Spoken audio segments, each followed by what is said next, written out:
महाकुंभ 2025 में श्रद्धालुओं के बीच हरियाणा के फरीदाबाद निवासी कवि अस्थाना का दृश्य अद्वितीय और प्रेरणादायक है। कंधों पर भगवान शिव की एक विशाल मूर्ति उठाए कवि अस्थाना ने अपने इस संकल्प के जरिए न केवल सनातन धर्म की महिमा का प्रचार किया है, बल्कि युवाओं को भक्ति और परिवार के प्रति जागरूक होने का संदेश भी दिया है। कवि अस्थाना ने यह संकल्प 2010 में लिया था।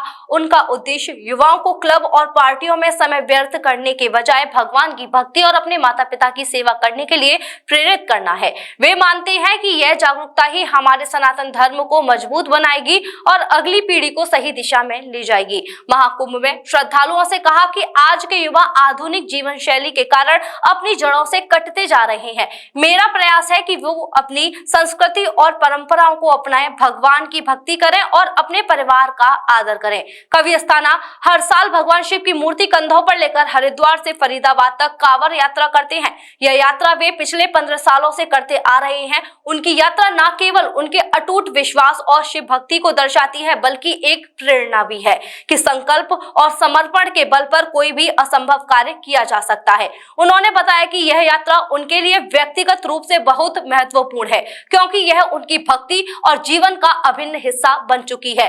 कवि अस्थाना के जीवन में एक ऐसा क्षण भी आया जिसने उनकी शिव भक्ति को और भी मजबूत कर दिया। साल 2017 में उनके पिता, जो हरियाणा पुलिस से रिटायर हुए थे, उनको कैंसर जैसी गंभीर बीमारी हो गई। डॉक्टरों ने जवाब दे दिया था, लेकिन भगवान शिव और डॉक्टर शिवपाल सैनी की मदद से उनके पिता का इलाज दिल्ली एम्स में हुआ और वे पूरी तरह स्वस्थ हो गए। अस्थाना ने इसे भगवान शिव का चमत्कार मानते हुए कहा कि यह शिव जी की कृपा से ही हुआ है। ये आप जो भोलेनाथ को कंधे पे लेके चल रहे हैं, ऐसा क्यों?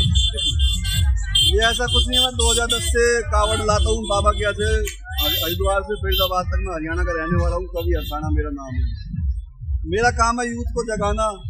क्लबों में ना जाकर अपने देवी देवताओं की पूजा करो, देवों को देव महादेव की पूजा करो, और सबसे पहले अपने माता पिता की पूजा करो, उन्हों की सेवा करो। सबसे बड़ा कर्म तो यही है। जब आप अपने माता पिता की करोगे, उसके बाद ही आपको प्रभु मिलेंगे, जब प्रभु की होगी। मेरा हमारे यूथ से यही अनुरोध है कि क्लबों में पार्टियों में ना जाकर मंदिरों में जाएं, वहाँ पूजा पाठ करें। उसी में ही शक्ति में ही भक्ति है। तो कब से आप कर रहे हैं? मैं 2010 से कर रहा हूँ। कावड़ लेकर आता हूँ हर साल, और 12 ज्योतिर्लिंग मैंने कर दिए हैं। दोबारा से मैंने स्टार्ट कर दिए ज्योतिर्लिंग। 2 ज्योतिर्लिंग दोबारा फिर हो गए हैं। 2 बार कब तक हो गए? 1 बार हो गए और दोबारा स्टार्ट कर दिए। कब तक ये संकल्प है आपका? कब तक रहेगा संकल्प आपका? कितने साल तक? जब तक सांस है, जब तक आस है। और सबसे बड़ी मैं आपको बताऊं जो मेरे को बीती है, मेरे पिताजी कैंसर पेशेंट है।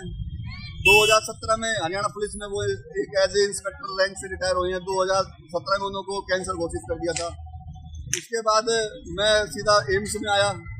एम्स में, दिल्ली एम्स में मैंने इलाज करवाया। वहाँ एक डॉक्टर साहब शिवपाल सैनी जी जानकार, वो क्या नाम है, इंस्टाग्राम के माध्यम से मेरे को जानते थे, वो मिल गए। उन्होंने इलाज करवाया।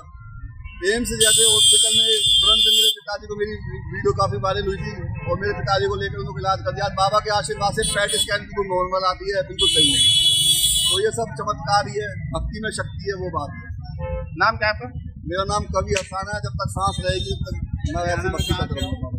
Mathura neuro super speciality hospital emergency सेवा 24 घंटे उपलब्ध। अब आपको नहीं जाना पड़ेगा अपनी गंभीर बीमारियों के इलाज के लिए दिल्ली एनसीआर के महंगे अस्पतालों में, क्योंकि अब आपके मथुरा शहर में उपलब्ध मथुरा शहर के सबसे अनुभवी neuro surgeon doctor Praveen Kumar, doctor Rajat Arora.